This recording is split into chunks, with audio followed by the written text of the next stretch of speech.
So here with Vero here at the Linaro Connect. Hey. So what's this about Microsoft? What are you doing with that? What? You mean the secret project to eradicate Microsoft and make sure everyone uses Linux on their desktops and Android on their tablets and phones? So of course, that's happening. That's your master plan, right? Of course. But I hope that camera isn't running yet. I mean, this is supposed to be top secret. So here at the Linaro Connect, you're also showing some things going on, right? What's going on here? Yes.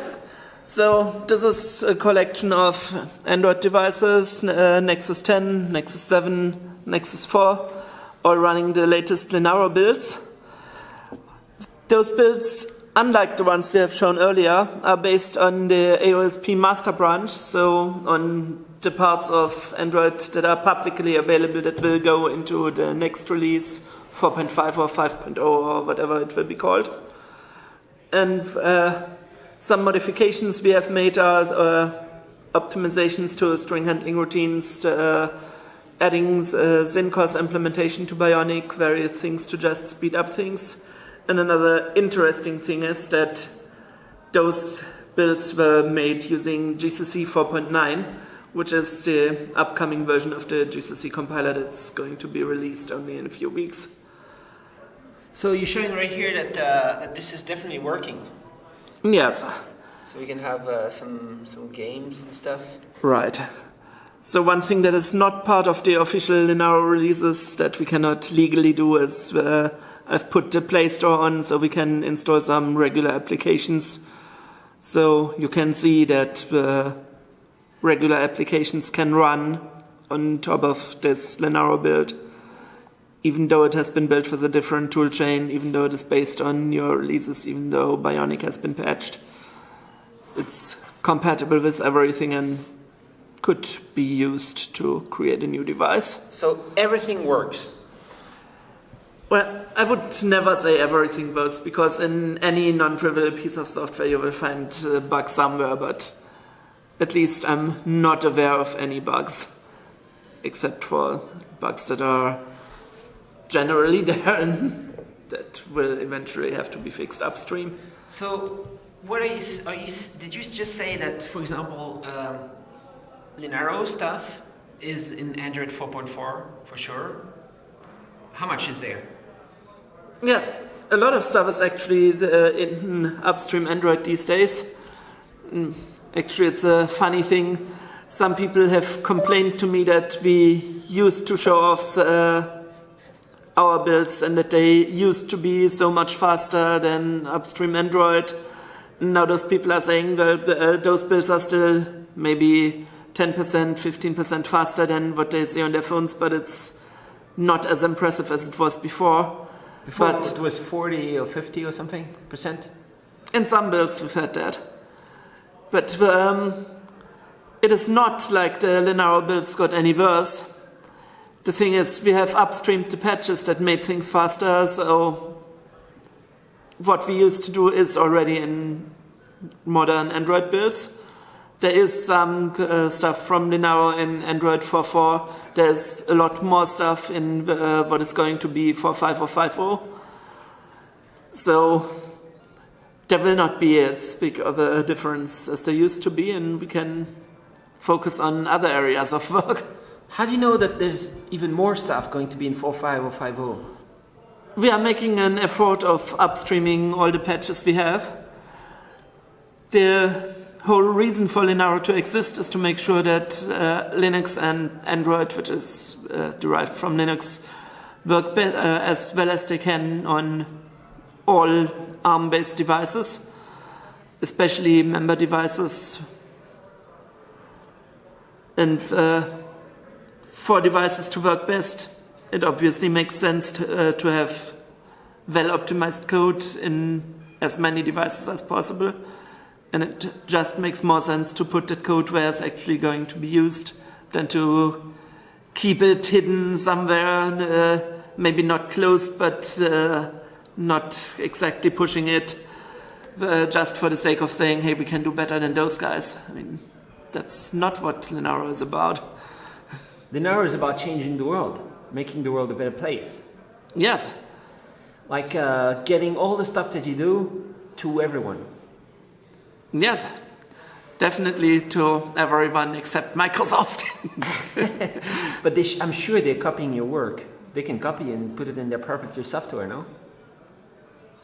There's nothing that prevents them from doing it except some stuff is licensed under GPL licenses and they wouldn't want to follow the GPL. All right, but they can do it without telling anyone, or they can, no?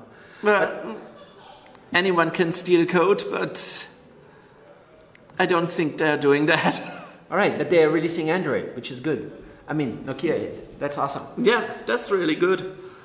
And it's not like we hate Microsoft because they are called Microsoft. We don't like them because they're not using the right operating systems and because they are doing closed source. So if Microsoft were to release an open Linux distribution or their own version of Android and they did it in an open way, we would obviously welcome them into our community. And that'd be awesome. They can join Linaro. Of course. And so here we have some devices like this Exynos here. And there's Qualcomm, right? Yes. So there's a good news here at Linaro Connect 2014. Qualcomm. Yes, that is really good news. Qualcomm finally joined Linaro, so we can officially work on devices using Qualcomm chipsets like the Nexus 7 or the Nexus 4. And we don't have to limit ourselves to Nexus 10 anymore. So before, you had them, but they were not officially supported or something. Yes, we could support them as engineering samples of Android work to show that we can work with devices when they are released upstream. But obviously, members don't really like us preferring non-member hardware over what they are providing, and they are completely right. I mean, obviously, we should be spending time optimizing things for members first. So what do you think about Qualcomm? What is there to optimize specifically for the Qualcomm devices? Like these, are they optimized well enough, the Linaro on these Qualcomm powered devices, or is much more that can be done? There's still more that can be done. Because we have been focusing on other devices in the past because Qualcomm was not a member. So for example, the optimizations we made in Bionic to replace all the string handling functions are all optimized for the generic Cortex A15, which is the architecture you will find, for example, in the Exynos 5 used in the Nexus 10. And the Qualcomm chips, the Crate, found in the Nexus 7 and the Nexus 4 and also the Nexus 5, is similar. It supports the same instruction set, but the pipeline architecture and a couple of other things, cache size, are somewhat different. And you could probably get some specific optimizations for those different bits and pieces by just optimizing the code even more for those. Bionic already has code in place where, for example, there's one implementation of memcopy for Cortex A9, there's another for Cortex A15, there's another for Crate. And it makes a lot of sense now to look into optimizing the Crate-specific versions as well. And so that's something I'm sure Qualcomm engineers have been, of course, working on. And how is it different what Linaro can contribute in there? That is a good question because they probably had people looking into doing the same things. Probably there are some people in Linaro who have possibly even more experience. We have to check how well our current implementations work, whether they can outperform the ones that are already there. And if they can't, we have to see whether we can modify them slightly to accommodate different pipelines, to different cache sizes, different possibly differences in how unaligned memory access is handled. So I'm pretty sure there's still some room for optimization that we can contribute to. So a couple years ago, I think it wasn't 3 years ago, but it's probably 2 years ago, we did the video about the 4.0.4 speed up that you were showing off. And Yeah. so since then, maybe also before. So perhaps since that video kind of, or maybe before already, but it got a bunch of people interested in the Linaro firmwares, right? And Yes. So what are people doing with the firmwares? Well, some people are just building their own stuff on top of it. Others are just using it the way it is. There's no reason why you couldn't use this as your regular phone or tablet, whatever you want. It just works. It's just like regular Android, just somewhat faster and somewhat more up to date. And everything works as good? Like you don't break anything? Sometimes, obviously, things break, but we try to fix stuff like that as soon as possible. Right now, at least I'm not aware of any particular breakages caused by us. So the firmwares that you provide, is it called firmwares, right? Well, yes, or the device images or whatever you prefer. So the device images that you provide are for how many devices? There's quite a few. We have images for all Nexus devices, except the old Nexus 7, which is an NVIDIA chipset, and NVIDIA is the only major ARM SoC maker that is not a member of Linaro, so we're not going to support that. And then there's the Arndale board, there's the Panda board, a couple of other developer boards, a couple of member boards that are not publicly released yet. One project I really shouldn't be talking about. Yeah, so let's not talk about it, that's for sure. We're not going to talk about it.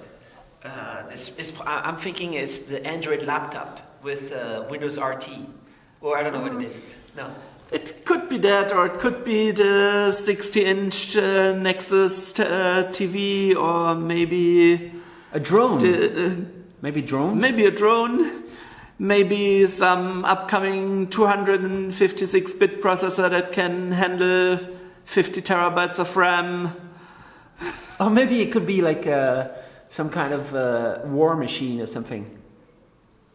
Obviously, that is something you would build in a company like Linaro that has people from 31 countries just to make sure nothing escapes to any of those countries. But you have some Ukrainian stuff. Maybe there's something. No, that's not funny. But all right. So what are you showing here on the screen, for example? What's going on here? Oh, this is just stuff I'm working on. This in particular is part of GCC, where we are adding Android options into the default invocations of some things. This is one of the modified string handling routines we are putting into Bionic libc. This is Strlen in particular.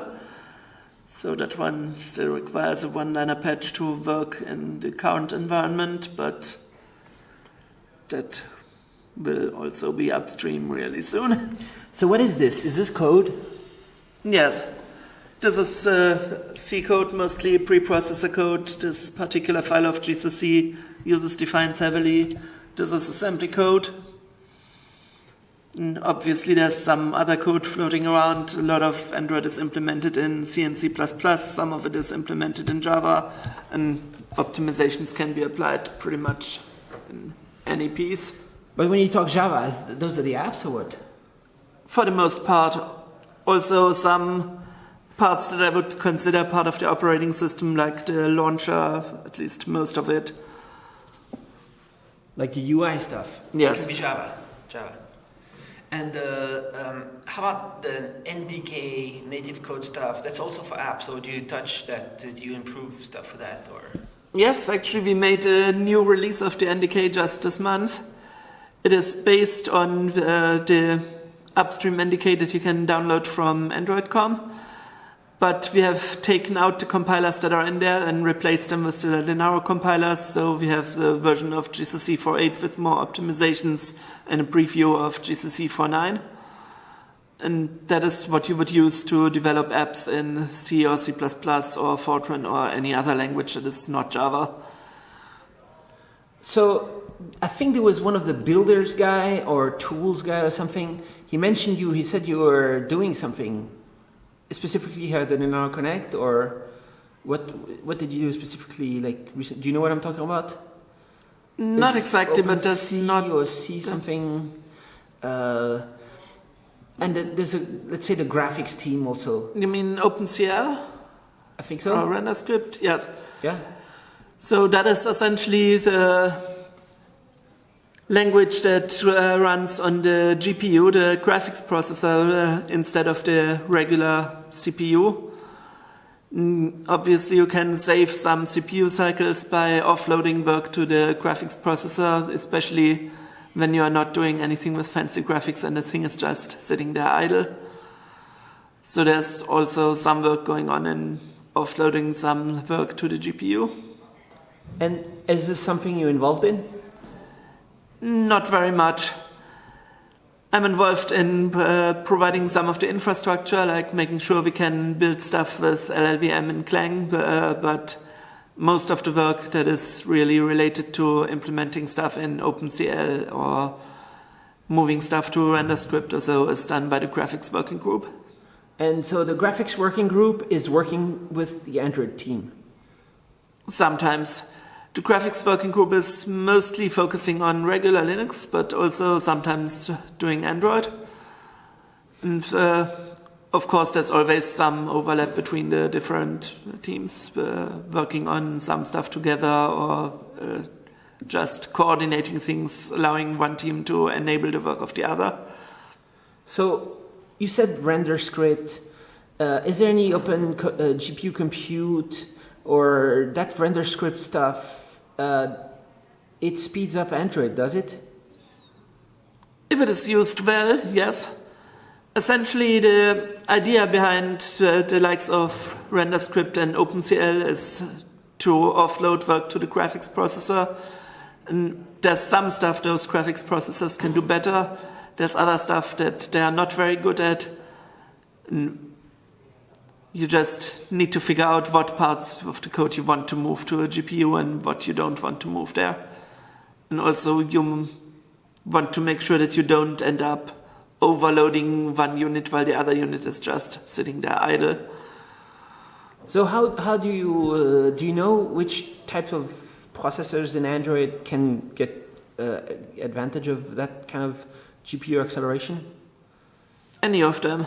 Any of them? Anything that runs in Android? Like not just the UI? What is it? Like apps? Running apps?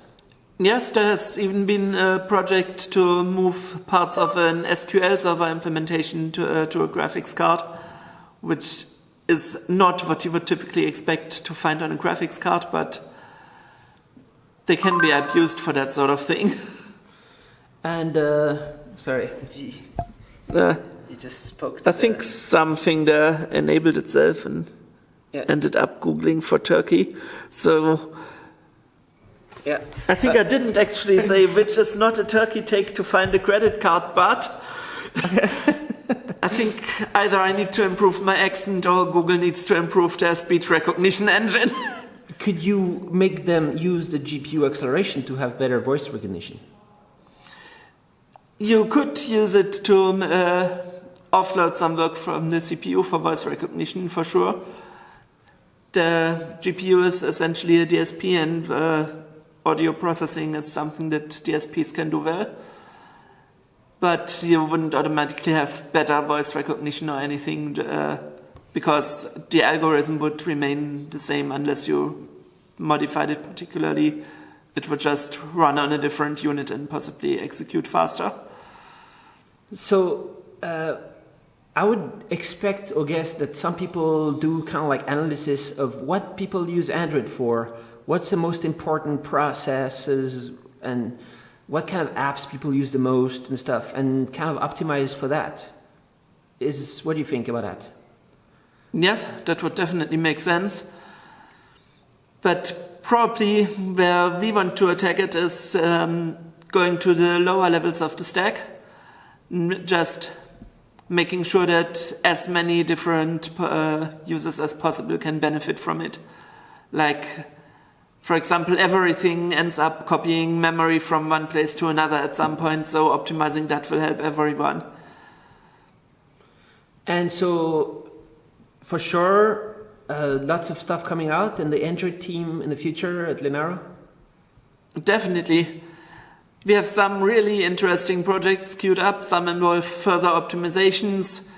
For example, we are currently in the process of updating a lot of external components.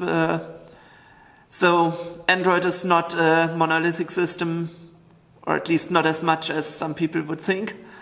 It uses all sorts of components from the regular open source world. For example, it uses FreeType to display its text, or it uses SQLite to store settings. And some of those components are not using the current versions. Sometimes in current versions there has been a lot of progress in optimizations, in fixing bugs. So one more thing that Linaro is doing is making sure the newest versions get merged into Android. For example, with libpng we expect to see quite a bit of an improvement in speed when rendering PNG images, because the version currently in Android is rather outdated and there has been lots of work going on since Android forked it. And what do you think about this? In 4.4 there was an alternative to Dalvik. Have you looked at the new one? What's it called? Art. Have you looked at it anymore since last time? Yes. So if we look at what this guy is running, for example,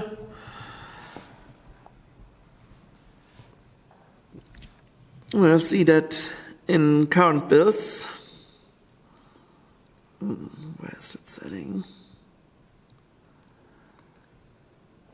So Art is stable? Art is stable, and it is what we use by default in current builds. You use Art by default? Yes. And so is it better? Here it is. Is it better? Yes. For some users there's a real big improvement, for some not so much. But we haven't seen anything where it would actually be slower than Dalvik, or at least not significantly. And this is something Google did? Yes. Is it an idea they had and nobody knew about it? Were you surprised, or? We were totally surprised. Just before 4.4 was coming out, we were saying, okay, Dalvik is problematic in some areas, we need to fix that, we need to start reading its code more so we can understand better what's going on and figure out how to optimize it. And then 4.4 came out and Dalvik was essentially deprecated in favor of Art. So they did some work that we would have ended up doing if they had just stayed with Dalvik for longer without major modifications. So in the last, let's say, 2-3 months, have you gotten any newer ideas how Android can be much improved? Basically, the question is, what's going to happen with Android 5.0? That is a good question. I have no idea what they are working on. We are still working on the lower level stack and also on making sure that newer processors are supported. And I would guess that in the next version we won't see any major replacements like going from Dalvik to Art, at least in the lower half of the stack. Maybe in the upper half we will see some applications being replaced. For example, I could possibly see them replacing the gallery application with a major newer version. That's just a guess based on the fact that currently attempts to upstream patches to the current gallery applications usually get stuck in the queue for a while. And that typically means nobody is paying much attention to that. And I expect one of the big features in coming versions, maybe not the next one, but possibly the one after that, maybe the next one, we don't know, will be adding 64-bit support. And probably that is keeping people so busy that there won't be any really major other changes. But I might be wrong about this.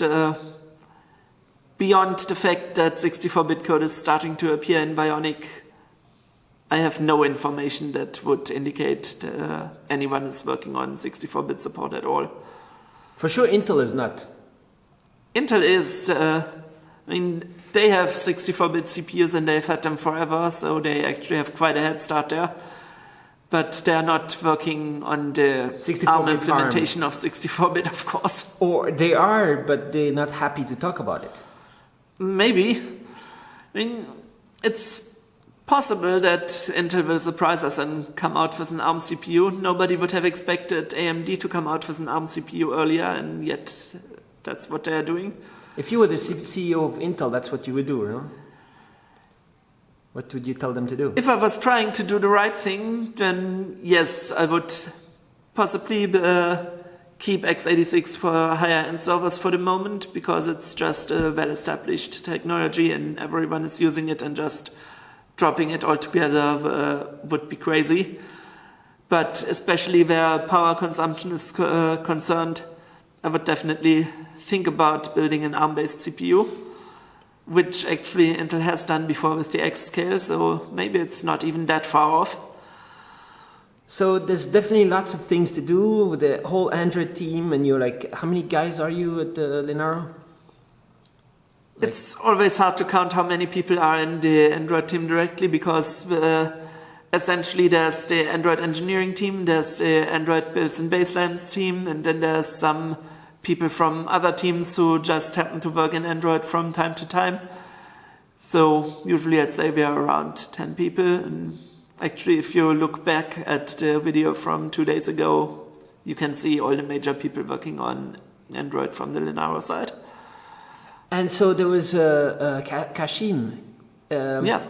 He said on stage in his resume, he said,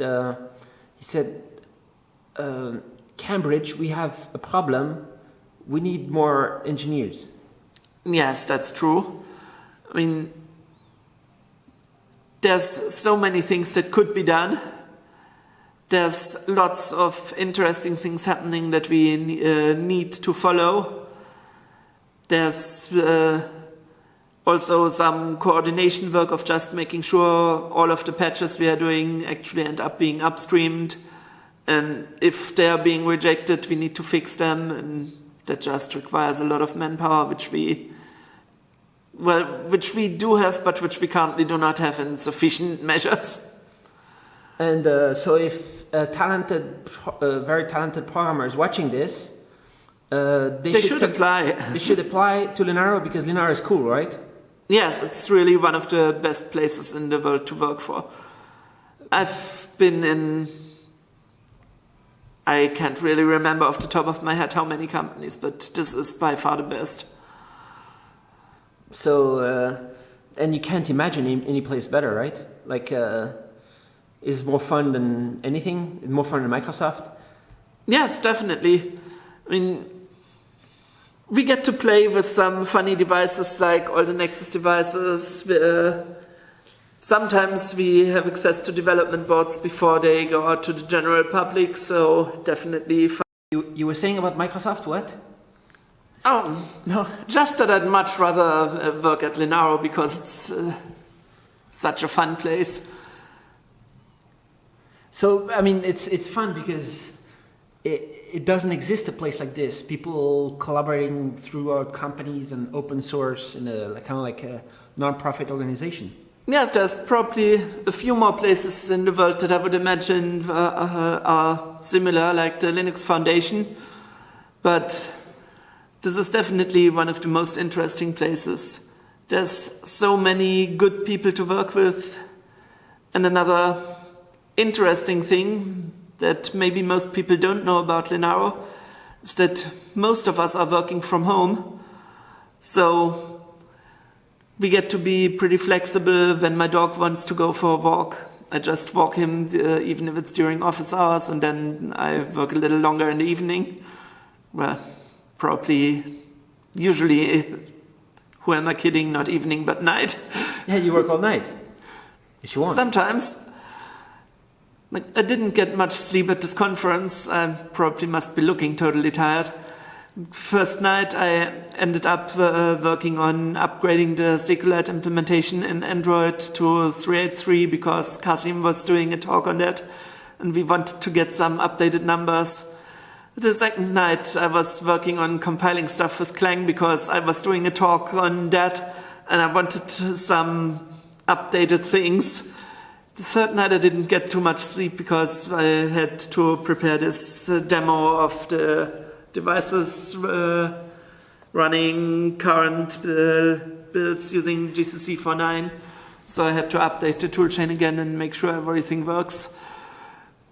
So. And the fourth night you went to the discotheque? No, I didn't. That's just not the type of thing I like doing. So flexibility and awesomeness, like highly technical fun? Yes. And also just having the possibility to work from anywhere you like. Let me show you a photo of where I'm working from. This is not where you would expect to find anyone working for high-tech companies. So you can work from the beach, you can work from the mountain. Exactly. You can work from, let's say, Space Center or something. Yes, if you get a decent internet connectivity, you could work from the Mir space station, assuming they would have you while you are employed at Linaro rather than at one of their organizations. There might be some canonical people that would do that, right? Possible. Oh no, it's just Mark Shuttleworth. And so this is your office. This is where I'm working from. More or less the view out of my window. This is a small town called Lux in Switzerland. It has only less than 200 inhabitants, and it's certainly not where you would expect to find any high-tech jobs. But with Linaro, it's possible. So eight software engineers and no, just you in the village. Yes. All right. So that's complete flexibility and freedom and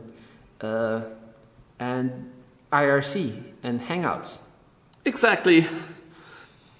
So, okay. So looking forward to Android 5.0 on a let's say 64 core or 128 core crazy machine. That would be fun, but I think that's a little more than a couple of months away. And you should definitely replace this one with a ARM laptop, right? Definitely, as soon as they come out. With Android 5? Probably, no, I'm waiting for faster CPUs actually. But I compile a lot of stuff, and you don't want a low-end CPU that you would put into a phone or a tablet. But I'm pretty sure that ARM, with ARM servers and everything coming out, will be building faster CPUs soon. And as soon as that happens, hardware becomes available, I will certainly get an ARM-based laptop. I mean, there should be like 64-bit, like there's no limit how many cores you can have, no? Is there a limit? You can have like 64 cores? I think there's some limits to, in the current architectures. 32 cores or some amount like I've that? seen just today a 16-core Cortex A15 board, and with the 64-bit processors we can probably go beyond that. But I'm not completely sure a 64-core solution would make it into a notebook because there you'd probably waste a lot of power. When you compile, could you use the GPU compute? Not yet, but that would be an interesting approach. I think this will not happen anytime soon because it would just require too much work on the side of the compilers to implement this. And too few people need it. Yes. That too. That too. All right. So thanks a lot for the overview here from the Linaro Connect in Macau in Asia. Thank you. So here, by the way, you're using Open Mandriva, which is super famous. Yes, I think it's one of the best distributions out there, and I'm actually one of the developers on it, so it's not a big surprise. We have a lot of interesting projects going on there as well. What you're seeing here is actually a preview release of the 2014.0 release. That release should be out in a couple of weeks from now. And what's special about the latest with Open Mandriva? There's a lot of interesting stuff going on there as well. Many people in the ARM world will not be familiar with it yet because its history is in being an x86 desktop distribution. We are still obviously maintaining x86 builds, x86-64, but with the current version 2014.0 we are also introducing an ARM port which will initially target ARM v7 devices. And we've recently started working on an ARM v8 port that will be natively 64-bit. This is a little tricky because right now there's no hardware for it available. The official emulators, the foundation model that ARM has released is not exactly the fastest thing in the world. But we came up with a solution for it. QEMU has implemented almost complete ARC64 support these days. So we are just running a QEMU instance with ARC64 support and building all the packages in there just as if we had the hardware. And then when and if hardware finally comes out, I hope there won't be much more work to do. Just make sure we have a kernel that can boot on it and then put on the userland that we've already built. All right, so this is for laptops or desktops or what? Primarily, but it could also be used on a faster tablet or phone. And do you think the releases for ARM can be come out at the same time as x86 ones? Yes. One of the things we made sure is that they are integrated into our build system, so whenever someone puts an RPM package at the build system and starts building it, it is automatically built for x86, x86-64, ARM v7 and now also ARM v8. So other than having to adjust the installer and everything, the entire package base is the same across all the different CPU architectures and is always in sync. So Open Mandriva is the best desktop OS? For me, definitely. And why? Well, a lot of it is actually a matter of preference. Like, I prefer RPM, the package manager, over the alternatives. It is just so much faster to build those packages. All you have to do is write a spec file that is essentially a shell script with a couple of extra things. And it is completely using KDE tools, which I prefer a lot over the GTK-based tools because the code is just so much cleaner. It doesn't have to rely on hacks like gobject, which is essentially a workaround for wanting to use a language that doesn't have all the features they want to use. And then we try to focus on building what makes sense, desktop that people will actually want to use instead of focusing on some particular aspects that will affect only one user in 50 million. Well, of course, we have a contrib repository, so if someone wants to build a very specific package that won't be useful to anyone else, it can go there. All right, so is there a bunch of things that Android can learn from an OS like Open Mandriva?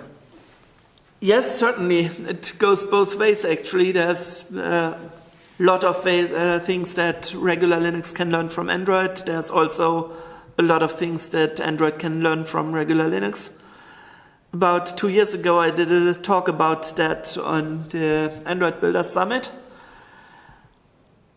I think one of the main things that I currently see lacking in Android is a package manager like what you find in Linux distributions, where you could, for example, push an update just for OpenSSL when a security bug in that has been found.